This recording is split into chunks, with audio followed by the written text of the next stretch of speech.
Good Friday, or no, it's Thursday. Good Thursday evening. For me, it's evening. I don't know what it is for you. I know my friends in Scotland, it's late night at this point. And so, whenever you're watching this, I hope you're having a good day. I'm TC. This is MBRR Media, Minnesota Black Robe Regiment. Some of you were here for my conversation the other day about, when somebody asked during an Ask Me Anything what it means, and I took some time to explain what MBRR stands for and why it was important. And so if you ever want to know, be looking for another Ask Me Anything. I'll cover it again. I have several videos out explaining anyway what it's about. But anyway, thanks for being here. Big shout out to my show producer from here on YouTube, Tav. He is a top of the line supporter on the membership side.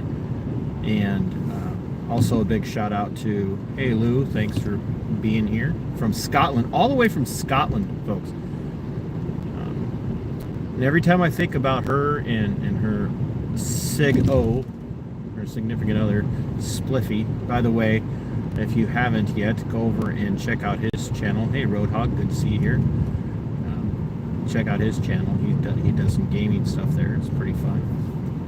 He's on his way to, I think, 100. But yeah. Every time I think about my friends from Scotland, I always think about put his link in. That's okay. Don't use your lane change indicator there, Subaru. That's fine. It is a drive time dialectic, folks.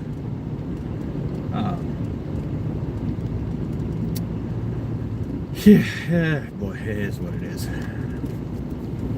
But every time I think about my friends from Scotland, I think about what is it? Austin Powers.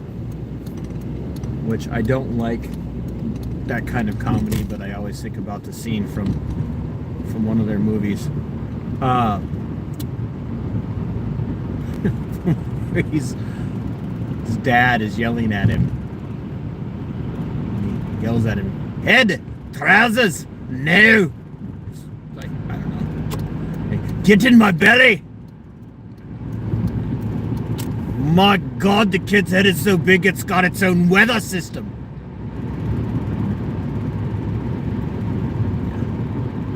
It had to be so insulting to my Scot friends. But yeah, anyhow, big shout out to Tav for what he does. Big shout out to iMav from Subscribestar, who is a show producer from over there, and to my anonymous show producer.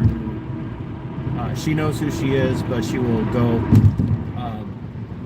unnamed because, well, she wanted to remain anonymous. So, yeah. And KD is in the chat. Thanks for being here, everybody. So big shout out to all of my channel members. I can't thank you guys enough for doing what you do. To my channel mods, you guys know I'm doing this. I'm building up time just to make sure that people get a chance to tune in, get their notifications and get settled in for this, and it gets me through traffic while I ramble on the front end. If you're interested in supporting what I do, supporting the channel, all you have to do is look for the membership button, the join button down there, and pick a level of support, or head over to Subscribestar and pick a level of support there. Thanks, Georgie. I do not have tiny arms. Thank you very much. Well, you get on something. You're like a short little chihuahua getting a hold of a bone. We'll talk later, Georgie. But anywho,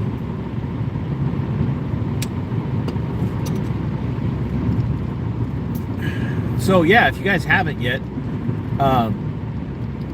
I do have a Substack started, and I am looking forward to having you guys check out the Substack. my poetry and my fiction will be behind a paywall for the most part when I get that set up. And you can read my non-fiction prose, kind of my memoir type stuff, and give me feedback, because I enjoy feedback on my writing. No one, I tell people all the time, like, you don't do a podcast unless you want feedback. You have an audience. Like, no one just goes and sits in front of the camera in their own or in front of a microphone for their own, just for the heck of it. Well, I'm sure there's some fetish people out there that do, but I'm not one of them. So I do like feedback, and no one writes unless they're journaling or entering, information into a diary about their day. No one's really writing for themselves. They write to be read. And to be more than a writer is to be a storyteller. And my most recent essay is about storytelling and what it means to be a storyteller. So head over to the Substack, check that out, and give me some feedback. Love that. But anyway, we're gonna. I've got a whole series on playlist on defining good cop, what good cop means, what the mistakes and how we define good cop, what a bad cop is, because we all know what a bad cop is. When you see a bad cop, you know a bad cop. And I'll be joining Georgie over on the Wilburns this weekend, along with my co-host Mike Skipper Arthur from Vent Nation. We're going to be sitting down with Georgie, and we're going to be doing a review of the Sonia Massey shooting in Illinois from last early summer. And so you all know a bad cop when you see one, right? I mean, everybody knows what a bad cop looks like. And if you go, well, every cop looks like a bad cop, I can understand that sentiment, but that detracts from the point. The idea behind identifying bad cops is to say things like, well, come on now, we all know there's bad apples out there, right? And there again, a very easy definition. A cop who beats people up, who just uses their ability, their badge, their uniform, and the authority that they have to physically assault, physically aggress people who have done absolutely nothing wrong, and then lie and say that, well, this person did X, and then I gave them a direct order, I gave them a directive, and they failed to follow my directives, and so it results in this level of force, or the necessary use of force. That's clearly a bad cop. Like, we know that. We know a bad cop. But still, there are people, I don't even know how to explain this without pissing people off, because I know that it's a very sensitive subject.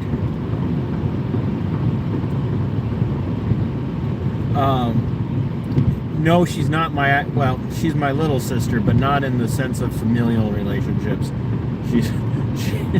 It's a long story. It's not a long story. But it's surprising to me the number of people who will watch cops do things that they're not allowed to do or don't have the authority to do, and will defend a cop and say, well, I don't know what the problem is in this situation. Perfect example. I've got a screen grab of it. A young lady in our area about a week ago posted a video of her sitting in what we call Quick Trip. It's a regional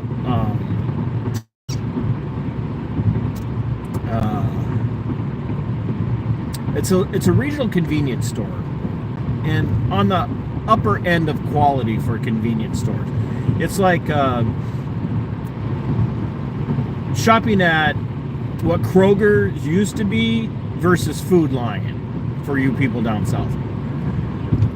And so Quick Trip is more on the upper end most of the time for convenience stores. They've got everything you could possibly imagine in a convenience store, kind of like a Buc-ee's to some degree, but not as large. And she's sitting in the Quick Trip, and apparently she fell asleep for a little bit of time. And the video shows a local cop saying to her, "So are you still refusing to give me your ID?" And she says to him, and I'm going to paraphrase the longer story. She says to him, "I don't understand why I need to. What crime has been committed?" And he goes, "Well, I didn't say there was a crime committed." She goes, "Well, then I don't need to give you ID." And his response to that was, "Well, the law says you have to." Well, that's demonstrably untrue. There is no law in Minnesota that says just because a cop has contact with you, you have to give ID. Now, we know the courts have given cops permission to lie to you. The courts have said that law enforcement officers operating in their capacity as enforcement agents of the state have no obligation to be honest or truthful.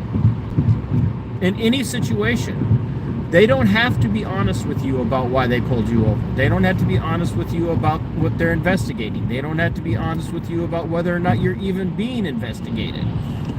Cops are allowed to lie in the course of their duties. In fact, they're even encouraged to lie in the course of their duties.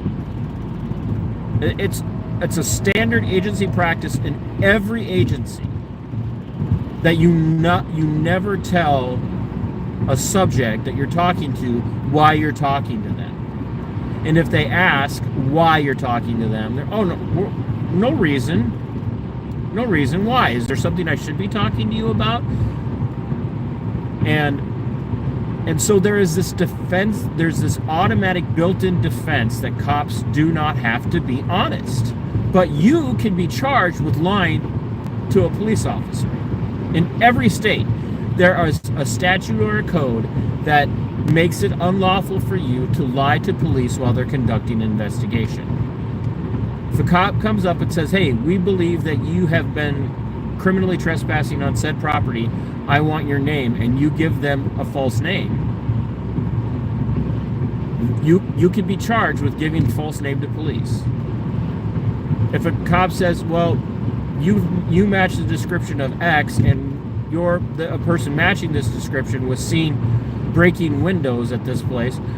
Were you in this location?" And you say, "No, I wasn't," and you lie that you were at work, and then they go and get video evidence that you were there, not only will they now have video evidence that you were there, but you could also be charged with lying to a cop.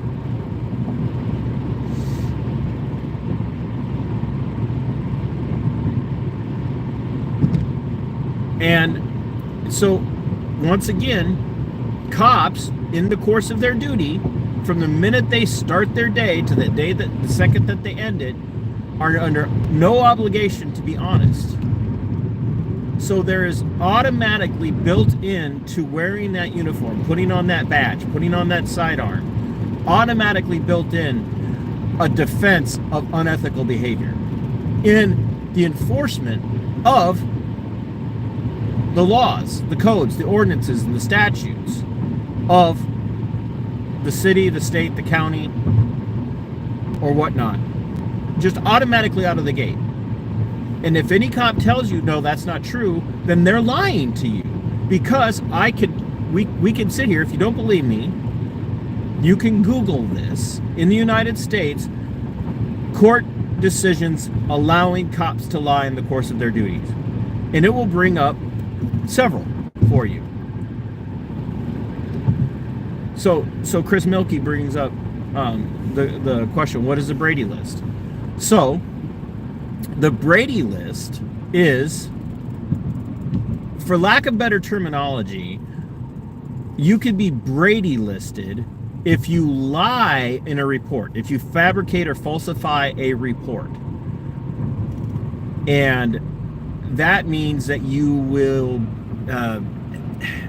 you really can't testify in court if you falsify reports, or if you've been caught lying under oath, whether it be in court or in a deposition or something like that. So the Brady list basically means you can be a cop, but you're never going to be called to testify. So a lot of people make a big, so here's a really good example. Fridays with Frank. I can't even think of his name. He's out in Arizona. Fridays with Frank. The guy who is the star of Fridays with Frank is Brady listed. He has been Brady listed. All he does now is work traffic. And one of the reasons why he works traffic and why you see cops that are Brady listed working traffic enforcement is traffic enforcement is one of the lowest amounts of court there is. Most people, when they get a traffic infraction, they don't fight it. You get pulled over for speeding, you're not going to go to court and fight it. You're just going to go pay the ticket or pay the ticket online or whatever the case might be. And you'll notice very often, if you watch enough of Fridays with Frank, maybe I'll show, I'll comb his videos. But you'll see that there will be many times where he nails somebody for criminal speed. And what people don't understand about traffic as well is that traffic is not criminal. Traffic codes are not criminal. They are civil infractions until you do a certain level of speed or a certain type of driving that then pushes it up into the criminal level. But I have watched Frank cite people and say, look, I got enough to cite you for criminal speeding, which means I can actually arrest you and take you in right now, but I'm going to cut you a break right here, and I'm just going to write you up for 15 over instead of the 20 or whatever the case might be. Now, some people go, well, that's really nice of him. Chances are, because he's Brady listed, he doesn't want to write that on a criminal charge. Because with a criminal charge, you're automatically entitled to a jury trial, right? You're automatically entitled to a jury trial.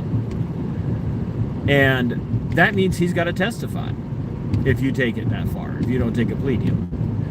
So when he does do that, he's doing that to avoid the Brady listed aspect, because if he gets called to testify, he can't.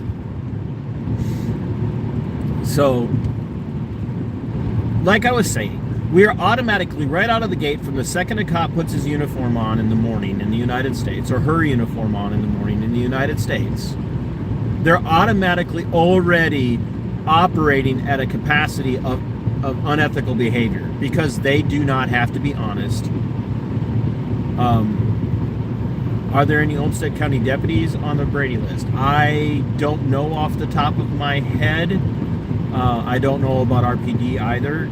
We'd have to do some digging to find that out. So the second that they start their day, they're already authorized to operate unethically until it comes time to write their reports. Then they have to be honest, which in honesty in the reports, they can state, I stopped or I had contact with so-and-so. They asked me what I was, I was being investigated. They were being investigated for, and I told them they weren't being investigated, even though I was clearly investigating them. So think about that. So,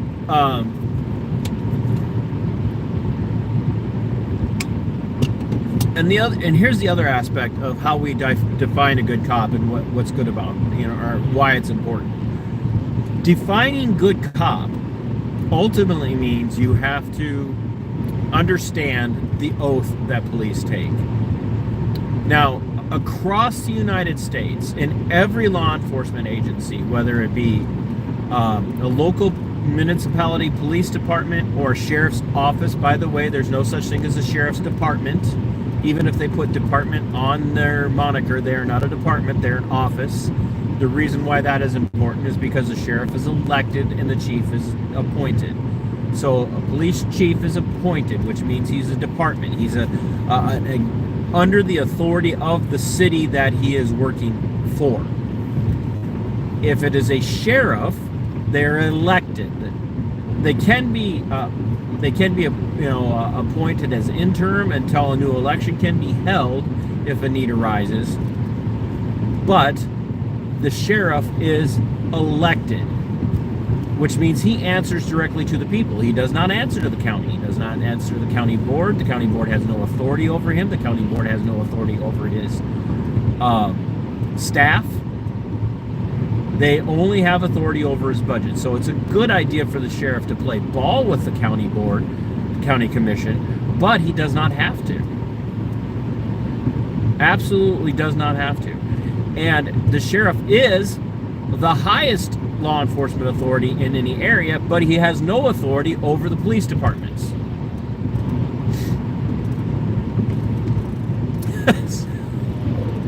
Just the way it is.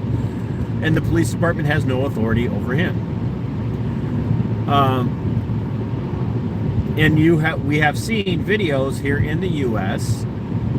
And I don't know if you guys have noticed, but the sun's staying up longer here now. But we have seen videos here in the U.S. where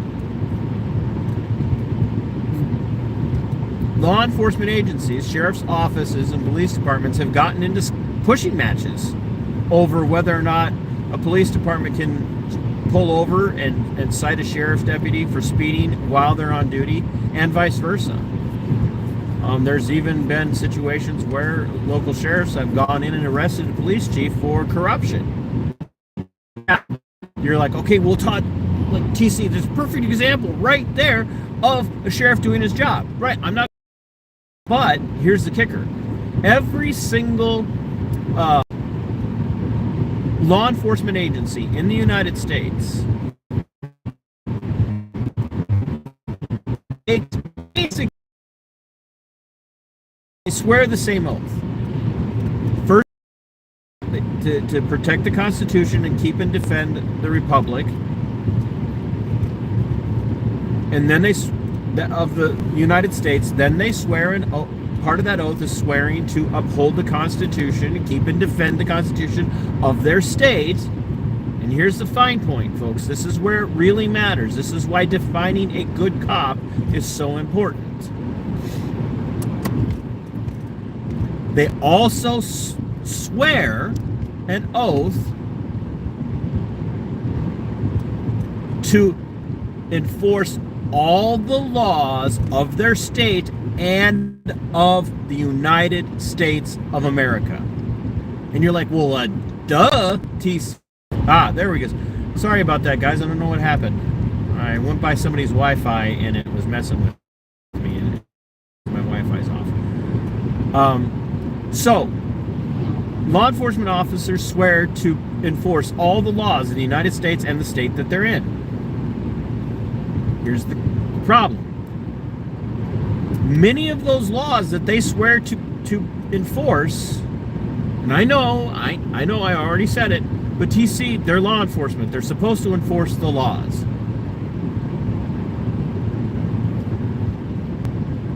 Most of the laws on the books that law enforcement officers swear their oath to defend also violate the Constitution. And in particular, violate the natural rights of man as they're enshrined in the Bill of Rights. Every gun law, and I don't care what your position is on this, according to the Constitution of the United States, I don't care what the court has said, I don't care what the legislative bodies have said, I don't care what the executive say, I don't give a flying monkey's butt about what anybody says when it comes to the Constitution of the United States if they contradict the Constitution of the United States. And any gun law that violates the Second Amendment, which means that no person can be prohibited from keeping and bearing arms, any gun law that a cop enforce any gun law that a cop brings to bear against you in the course of his duty is a violation of the Constitution and has automatically made him a breaker of his oath, an oath breaker. And any cop who breaks his oath, who dishonors his oath, is a bad cop. And you can sit here and tell me all day long he doesn't have a choice, it's his job, it's what he signed up to do, then don't swear that oath.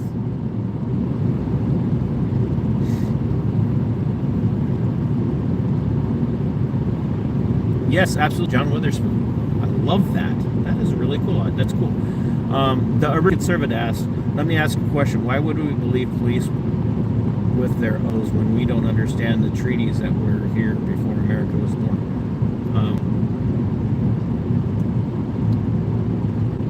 Which treaties are you talking about? Are you talking about the treaties between the colonials and the natives, or the treaties between the natives? I would need to know what you're talking about. Hi, Jugs and Eve, Paul, good to see you. So anyway, the very second that a cop enforces any law that violates anybody's constitutionally enshrined natural rights, they've automatically become a bad cop. Without question. Now, there again, I know you guys could say, well, but that's what they sign up to do. We will get there in the brief amount of time I have left. The issue at hand is that we define bad cop very narrowly and good cop way too broadly. And many of you who have been around since the beginning of the inception of this platform, who have heard me say this, know this. And so if it makes you want to tune out, I totally understand. But for those of you that are hearing this, for those of you that are like some cops are good, like, I don't deny that there are good people who put on the uniform. It's why you will never hear me say all cops are bastards. You will never hear me say ACAB. I don't believe that. I don't believe all cops are bastards. I do believe that all cops are oath breakers. And all cops are, any cop that's an oath breaker is a bad cop. And once again, we define bad cop too narrowly, and way too broadly of a definition is applied to good cop. And you also have to remember what your parents used to tell you all the time. I know every single person who's watching this has heard some variation of this either in their own traditional languages or the traditions of their own country. One bad apple spoils the whole barrel, or the whole, one banana spoils the whole, bad banana spoils the whole bunch. There is no such thing as taking a good apple, putting it in amongst a group of bad apples, and that good apple will ever make those bad apples good.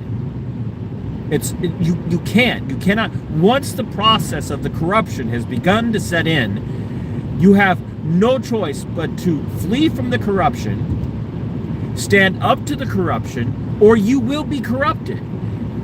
And the conversation that sparked this, somebody said, good cops are afraid to speak out. Then you're not a good cop. You're not a good cop. If you're afraid to speak out because it's more important to you to keep your job, and I get it. Like, I've lost all of my viewers. I was up to like 25 and I'm down to 8. I've lost everybody. I just, at this point, all I can do is laugh, because this is where people cannot, and I appreciate those that are still here, but like, people start to hear this and they lose their minds. They're like, I'm not listening to any more of this shit. God, he's radical. Well, it's like, I seriously appreciate everybody who's still here, but I go through this. This is why my channel just grows so slow compared to everybody else. The reality of this is that, like, if you don't speak out, you're not a good cop. And if you can't be bothered to speak out because you're terrified that you're going to lose your income, then just admit it, that you don't care about the bad shit the other cops are doing because all you care about is your income. I don't care if that bothers you to hear me say that. Just be fucking honest with the people around you. When they say, have you ever seen another cop do something bad? Just say yes. And if they ask you, what did you do about it? Just say, nothing. Nothing. Just admit it. Like, I did nothing. Why didn't you do anything? Because I care about my job. I want to keep my income. Just say that. Just have the balls to say that to other people. Like, some of you have been around long enough to know, like, I've had some pretty emotional confessions to make when it relates to this topic. I have had to make some pretty emotional confessions because there were things that I did that I greatly regret. And this is what a lot of people don't know. I spent almost 13 years in the career field. The urban conservative, Charles, is watching. He knows me, and he's made no bones about the fact that we started on separate sides of the law enforcement equation. We were on separate sides of the line. And Chaz knows that I did my best. I did my best to treat people decently.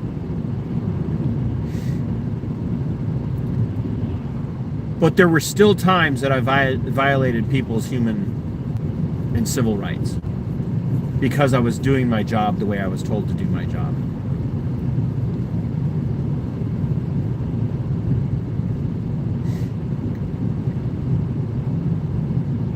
And I am not proud of who I was all the time when I was in uniform. Uh-oh. Popo's driving by me right now. Oh, geez, I'm in trouble. I'm in trouble. I'm not proud of who I was all the time.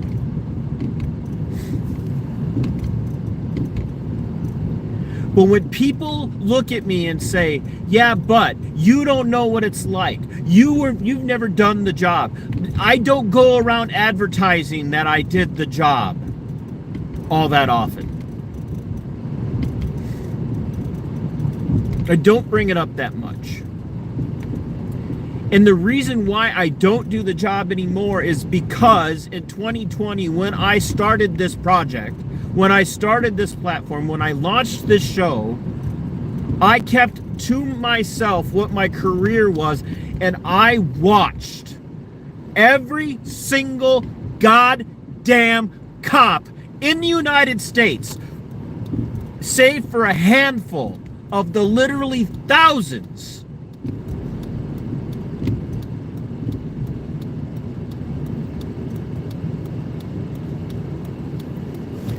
every single cop, save for a handful of the thousands upon thousands of cops that we have in this country,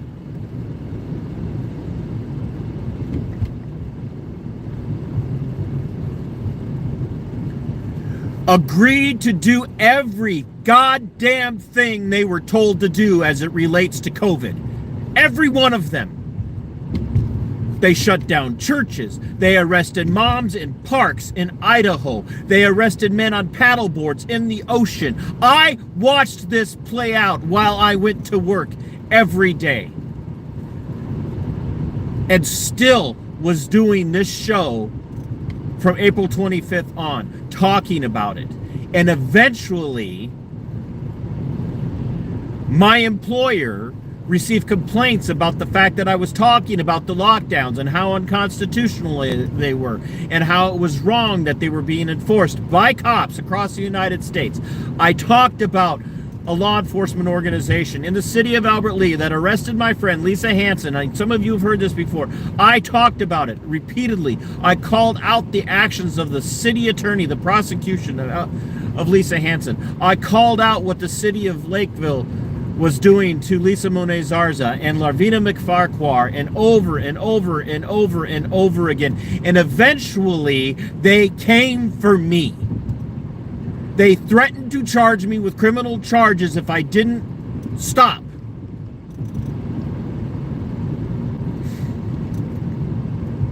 So I know first fucking hand what it takes to be a good oath-keeping individual, because I said I've gone this far, I'm not going to go any further. I'm not doing this anymore. I'm not going to take part in this shit anymore. I am not going to sit here and sit back and sit quiet just to keep my job. If it means I lose my job, if it means I lose my career, if it means I lose my income, then goddamn it, I'll lose it. But I cannot sit back anymore and not tell you the truth. And they took my career from me. So don't tell me, don't you ever have the balls to tell me about how good your family members are if they still have their jobs after 2020. And that hurts me on a couple of levels, because I got a lot of friends that are still in, people that I love and care about, that will not talk to me to this day. I have a brother that will not talk to me because of the things that I say. I understand what this costs, and I will be goddamn go to hell if anybody tells me that anybody that could stay in after what we've seen for at least the last 4 years, the shit that they were ordered to do and the crap that they went ahead and did, you want me to believe that one of them isn't corrupted when they've sat by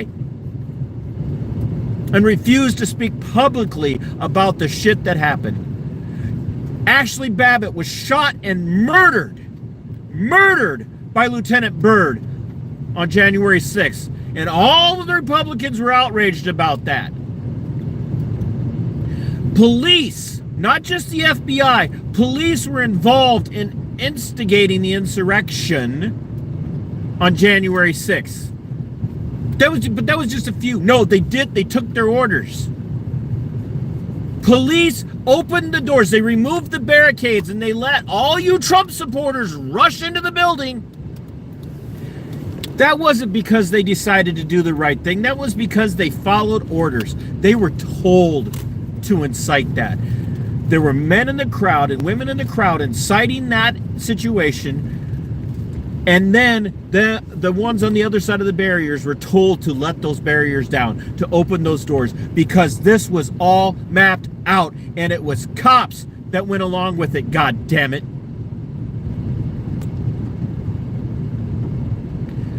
Good people.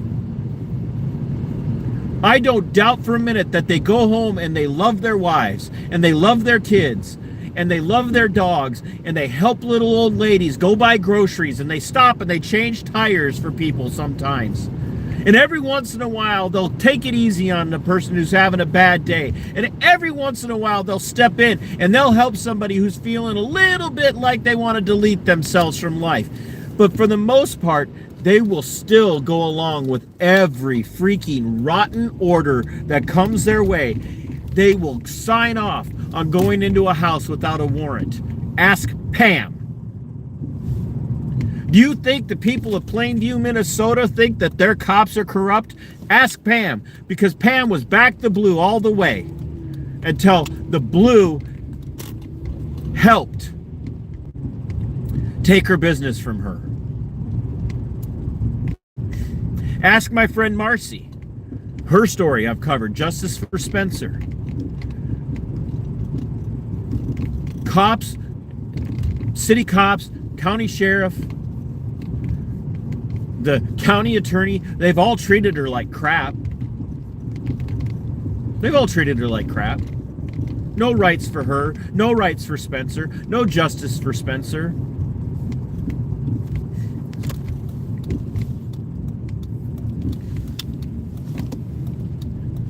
Do I believe that they all, like, there's a statistic that runs around, and it's true to a large degree. I hate to say it.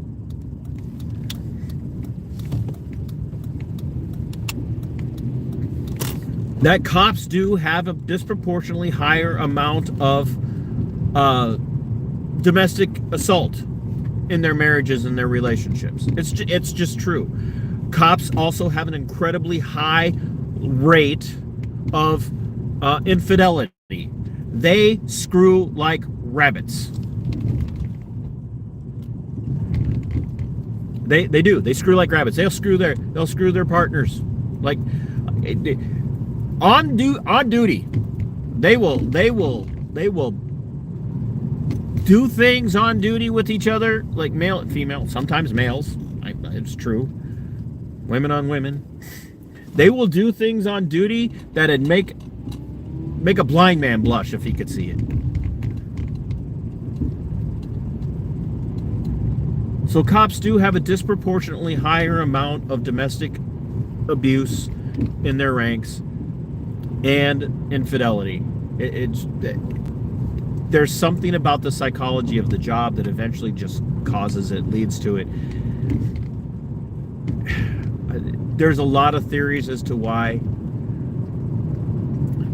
Cops also have an incredibly high rate of suicide, of self-deletion. Cops have an incredibly high rate of illegal drug use. A lot of people say it's all the things that they have to see. It's all the death and all the destruction and all the evil people and it's all of this and it's all of that. No, it's not. You talk to veterans of the United States military who have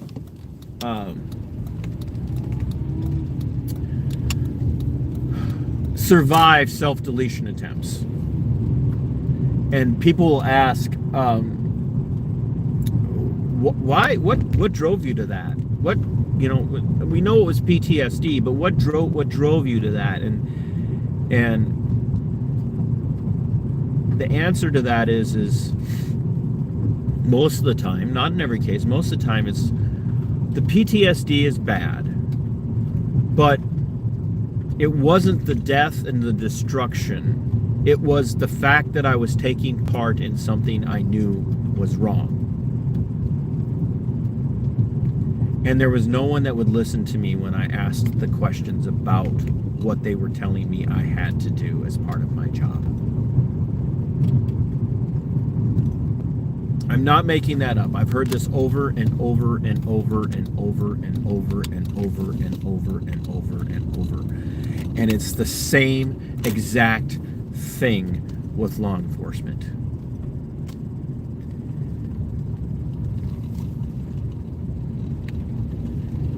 The psyche of having to swallow down the abuse that you heap on other people as part of your job, that does contribute to some degree to the PTSD. But it's the realization that you are hired to do a job, you are paid to do a job where you dehumanize people every day. It is so bad that when you see a cop treating somebody like a human being, you say to yourself, holy shit, that cop's actually a decent person. And what you don't understand is that the majority of what you see in a cop when he's treating somebody like a human being is not an outpouring of their humanity. It's a reaction to their training, because law enforcement has recognized we need to begin to teach people how to communicate. We need to begin to teach these people interpersonal communication skills. There's actually training called IPC, interpersonal communication skills, IPCS. And everybody's like, well, we all know what IPC is. No, like literally, it's an actual, here is how you act like a human being. That's what IPC does. And if anybody's interested and they want to ever do a live with me, I will walk you through an IPC conversation. If anybody ever wants to come on and do a live with me on or recorded, I will do that with you. I will offer you the link to the StreamYard, and we will go through and I will IPC you. We get done, you're going to think you want to marry me. I can IPC the piss out of you. But there's also another form of training that's called critical incident team training, CIT, where you begin to learn how to recognize a person who's in a drug-induced psychosis versus a mental health crisis versus somebody who is just having a rough day. You begin to recognize and understand how to identify what kind of mental health crisis an individual is having. They're teaching these things because of the complaints about their inhumanity.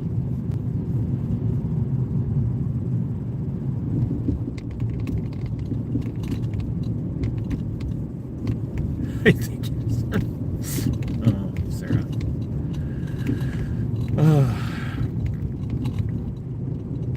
So they're doing these trainings because they're recognizing that they have dehumanized the cop. And in dehumanizing the cop is dehumanizing the people that they work with. They begin to look at them in an us versus them mentality. It comes down to the reality of, be safe out there. No matter what you do, make sure you're the one that comes home tonight. Protect and serve as long as you're safe. And that's why when they walk up, they begin to act like you're the enemy. And you'll hear cops talk about, it's them or us.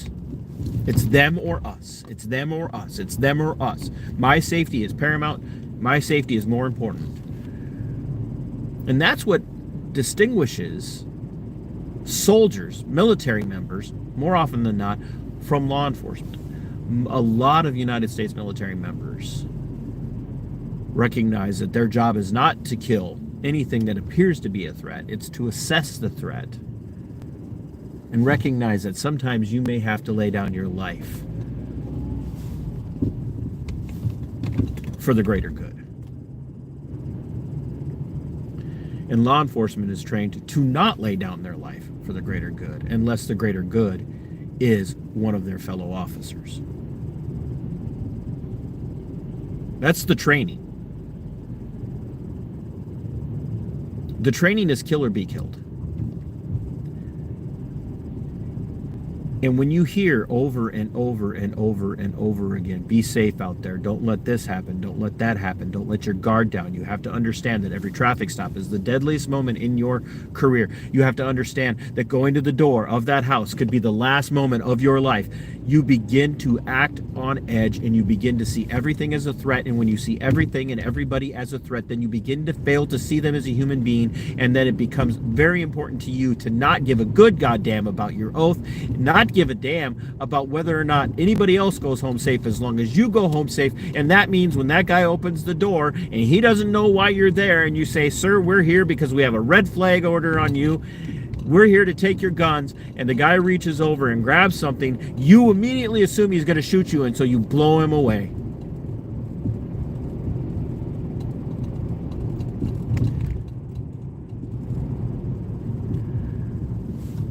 That's why a cop in Florida can hear an acorn hit the top of a squad car and mag dump on his own squad car and then say, shots fired, I'm hit, when he wasn't hit, and then his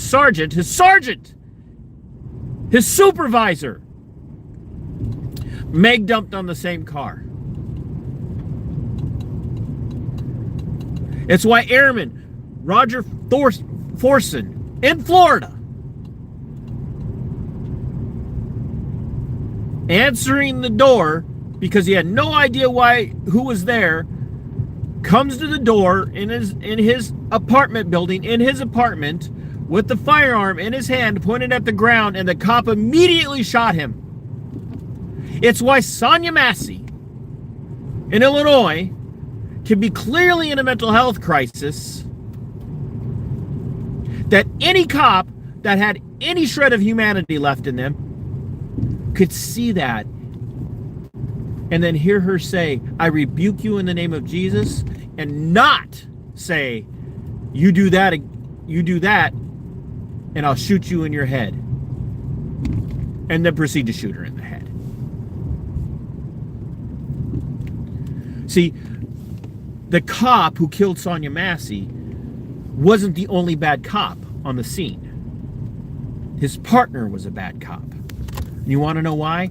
Because instead of immediately ordering his partner to put the gun down and putting him in cuffs and saying, I am arresting you for homicide, I'm arresting you for cold-blooded murder of an innocent woman, he immediately comforted his partner.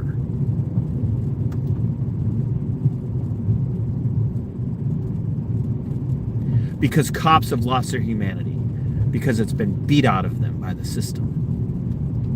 And the good ones who do speak out, like Detective Matt Thorson, who is a friend of mine. He and I text. We talk on the phone. We actually text. If you don't know who Detective Matt Thorson is, you got to check out his stuff. But do you know that Detective Matt Thorson is fighting every day in the public sphere to not be the target of attack?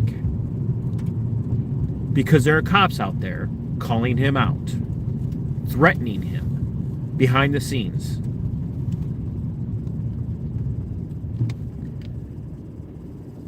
He has to walk such a fine line with what he does that the only reason and this is me speculating, this is not coming from Matt, but I guarantee you the only reason that Detective Matt Thorson still has his job is because he has such a public profile now that if they come after him, it will absolutely destroy them. So they have to watch their P's and Q's with him. But cops in the career field make sock puppet accounts to go after Detective Thorson, saying things about, we know where you live, we know who you are, we know who your wife is, and on and on and on and on and on.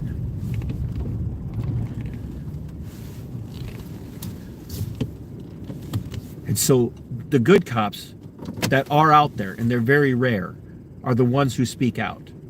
And if they're not speaking out, they're not good cops. And when I say speaking out, I don't mean going home and telling their wife or telling a good friend, like, hey man, I saw some shit today that I'm just really embarrassed that this happened.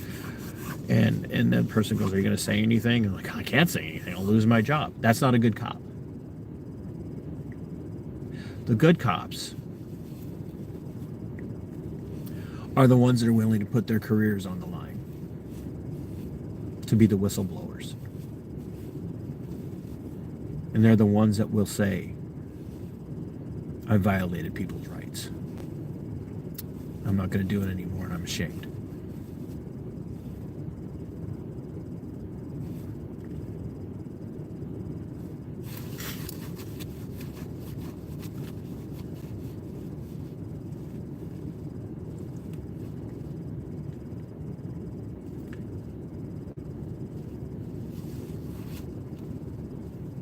I'm not real proud of the 13 years that I did.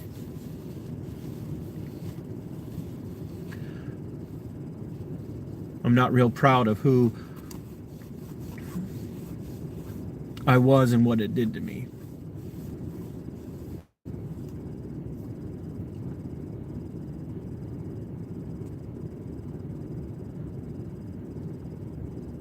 I didn't stand up because I was a brave man.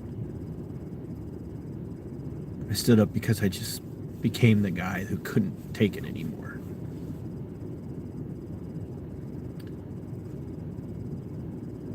And it was speak out.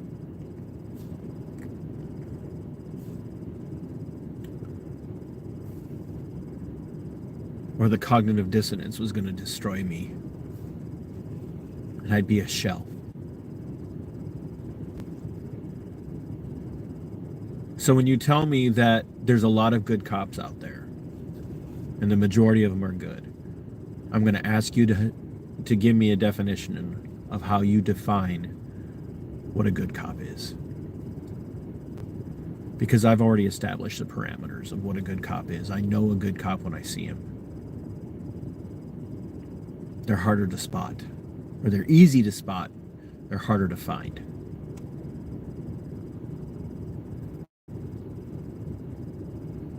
And that may sound like a distinction without a difference, but it's the truth. They're easy to spot, but harder to find. But most of the ones that you call good cops, they're cowards. Because they won't call out the bad cops publicly. They won't whistleblow. They won't report misconduct. Because they're more interested in their comfort, their pension, and their income.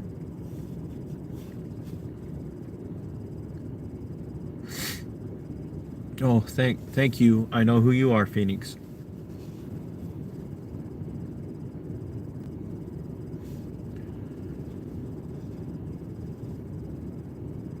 I'm not a good man.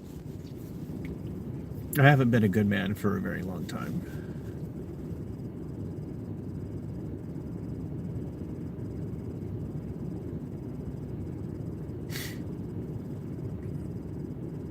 And there's nothing in my life that I'm proud of having done.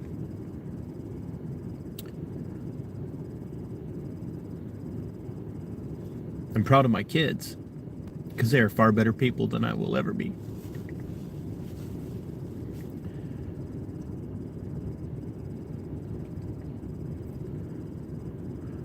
But I wasn't a good deputy.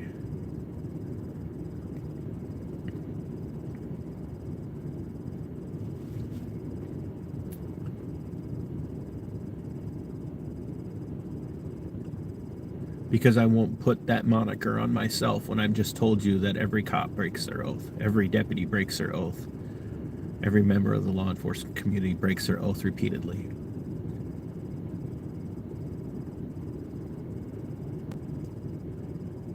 So like I said, when you tell me that the majority of cops are good, I'm going to ask you to define it, and then we're going to have a very serious conversation.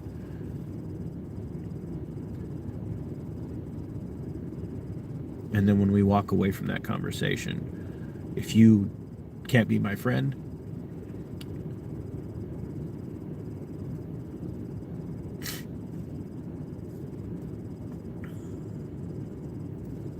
I'll wish you well. Go in God's peace.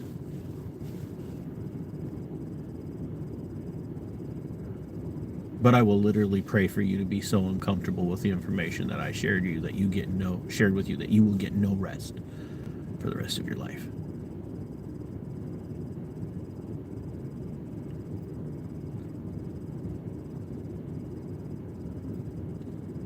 And for the people that I reach out to and that I help you because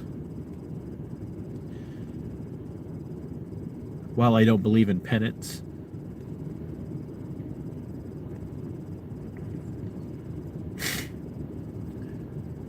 I have a lot of making up to do. And honestly, I haven't really helped anyone. I'm never going to get justice for Pam. I'm never going to get justice for Spencer. I'm never going to be able to get justice for Phoenix. All I can do is warn people.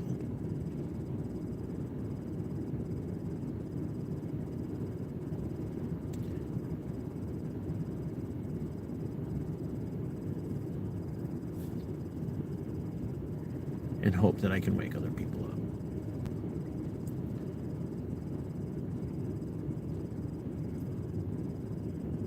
If you have a friend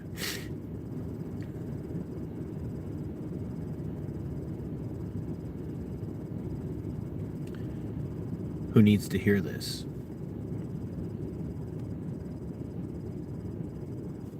if you have a friend that it's back to blue at all cost, don't just point him to this video. Don't just point him to me. Point him to Pam. Point him to Marcy. Point him to Olivia Flores.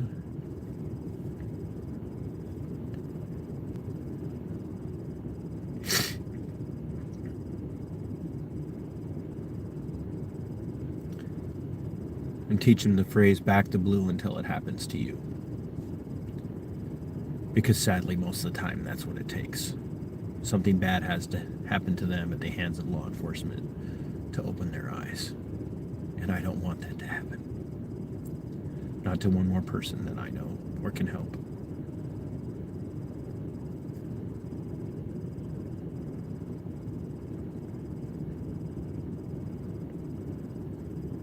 I love you guys.